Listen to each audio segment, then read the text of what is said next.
শুধুমাত্র সুজি দিয়ে সাবুদানার সাথে এত মজাদার একটি পায়েস রান্না করা যায় ভাবতেই পারবেন না যদি না একবার ট্রাই করেন। আসসালামু আলাইকুম everyone, welcome back to my kitchen.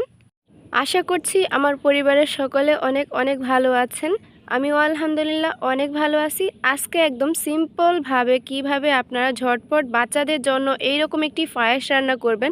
আর শুধু বাচ্চা কেন বলছি, বড়রাও কিন্তু এই পায়েসটি অনেক পছন্দ করে খেতে পারবেন।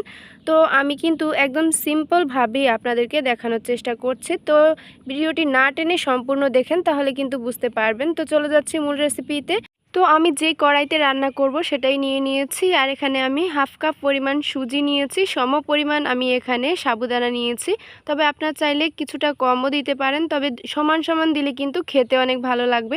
একই সমান দিয়ে দিচ্ছি আমি চিনিটা কিন্তু অবশ্যই আপনার টেস্ট অনুযায়ী অ্যাড করে নেবেন, বাচ্চারা কেমন খেতে চায় সেই রকম করে। মিষ্টির স্বাদটা ব্যালেন্স করার জন্য এখানে অ্যাড করে দিয়েছি হাফ চা চামচ লবণ। তো এখন দিয়ে দিচ্ছি পানি। এখানে আমি 2 কাপ পরিমাণ পানি অ্যাড করেছি, পরে কিন্তু চাইলে আরও কিছুটা পানি অ্যাড করতে পারবেন। এখন অ্যাড করে দিয়েছি দারুচিনি 2 টুকরো আর 2টি এলাচ, দিয়ে দিয়েছি 2টি তেজপাতা আমি মাঝখান থেকে ছিঁড়ে নিয়েছি। এখন অ্যাড করে দিচ্ছি গুঁড়া দুধ। আপনারা চাইলে এখানে লিকুইড মিল্কও ব্যবহার করতে পারেন, তবে আমি এখানে গুঁড়া দুধটা ইউজ করলাম। এখন অ্যাড করে দিচ্ছি এখানে হাফ কাপ পরিমাণ নারিকেল কোড়া আছে, তো এটা ফ্রোজেন করা ছিল সেজন্য এখানে আইস জমে আছে। তবে এটা নিয়ে টেনশনের কিছু নেই, যখনই গরমের তাপ লাগবে এখানে তখন কিন্তু এই বরফটা গলে যাবে। তো এখন আমি এই সবগুলো উপকরণ ভালো করে একটু মিক্স করে নিয়ে এখন আমি চলে যাব কিচেনে। এটা কিন্তু ভালো করে মিক্স করতে হবে। আর এখানে কিন্তু আমি হাফ কাপ পরিমাণ গুঁড়া দুধ ব্যবহার করেছি, তবে আপনারা চাইলে এখানে লিকুইড মিল্ক এখানে ব্যবহার করতে পারেন। তো আমি চলে এসেছি কিচেনে, আমি এটা বসিয়ে দিয়েছি। আর এটা একদম চুলার মিডিয়াম টু লো আঁচে রেখে এটা রান্না করে নিতে হবে। তো আমি আবারও বলছি, মিষ্টিটা কিন্তু অবশ্যই আপনার বাচ্চা কিংবা আপনারা যারা খেতে চান তারা কিন্তু অবশ্যই আপনাদের টেস্ট অনুযায়ী অ্যাড করে নেবেন। তো আমি এখন কিন্তু চুলার আঁচটা মিডিয়াম টু লো হিটেই রেখেছি। আর এইভাবেই কিন্তু এটা রান্না করে নিতে হবে, চুলার আঁচটা হাই করা যাবে না। আর প্রথম থেকেই কিন্তু একাধারে নেড়ে যেতে হবে, নয়তো এটা নিচে থেকে লেগে যাওয়ার সম্ভাবনা থাকবে কিংবা সুজি দলা পেকে যাওয়ার সম্ভাবনা থাকবে। তো এই স্টেপটি কিন্তু অবশ্যই ফলো রাখতে হবে। আপনারা দেখতেই পাচ্ছেন আমি কিন্তু একাধারা নেড়ে গেছিলাম। এখন আমি মোটামুটি 5 মিনিটের মতো জাল করে নিয়েছি। আর আমার এই যে পায়েসের কনসিস্টেন্সিটা দেখতে পাচ্ছেন, মাশাআল্লাহ অনেক কিউট লাগছে দেখতে।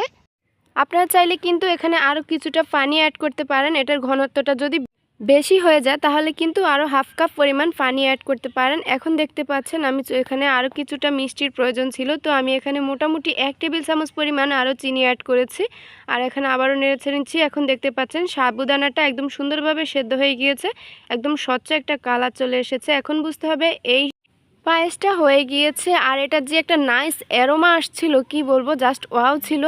তো লুকসটা দেখতে পাচ্ছেন অনেক সুন্দর হয়েছে। আর নারিকেলের যে সুন্দর একটা স্মেল আছে সেটাও কিন্তু বের হয়ে গিয়েছে। তো আমি চুলা থেকে নামিয়ে নিচ্ছি। এখন আমি 5 মিনিট পর একটু ঠান্ডা হয়ে গিয়েছে, আমি এখন কিন্তু এটা পরিবেশন করে দিচ্ছি। আপনারা চাইলে এটা বাচ্চা থেকে বড় যে কাউকে সার্ভ করতে পারেন। এটা কিন্তু খেতে মাশাআল্লাহ অনেক টেস্ট হয়েছিল।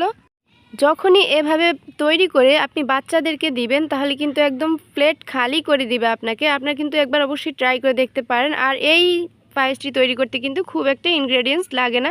আপনারা খেয়াল করেছেন নিশ্চয়ই, হাতের কাছে থাকা উপকরণ দিয়ে কিন্তু আপনারা এই পায়েসটি তৈরি করে ফেলতে পারবেন। আর এই পায়েসটি তৈরি করতে কিন্তু খুব একটা সময়ও লাগে না। আপনারা খেয়াল করেছেন নিশ্চয়ই, খুব অল্প সময়ে আপনারা এটি তৈরি করে ফেলতে পারবেন। আর এই পায়েসটি উঠানোর সময় কিন্তু অবশ্যই একটু পাতলা উঠাইতে হবে, তাহলে কিন্তু দেখবেন এটার ঘনত্বটা ঠান্ডা হওয়ার পর আরও কিছুটা বেড়ে যাবে। আর এই পায়েসটি কিন্তু অনেক হেলদি একটি ডেজার্ট, আপনারা কিন্তু বাচ্চাদেরকে দিতেই পারেন। এতক্ষণ ভিডিওটির সাথে থাকার জন্য অনেক ধন্যবাদ।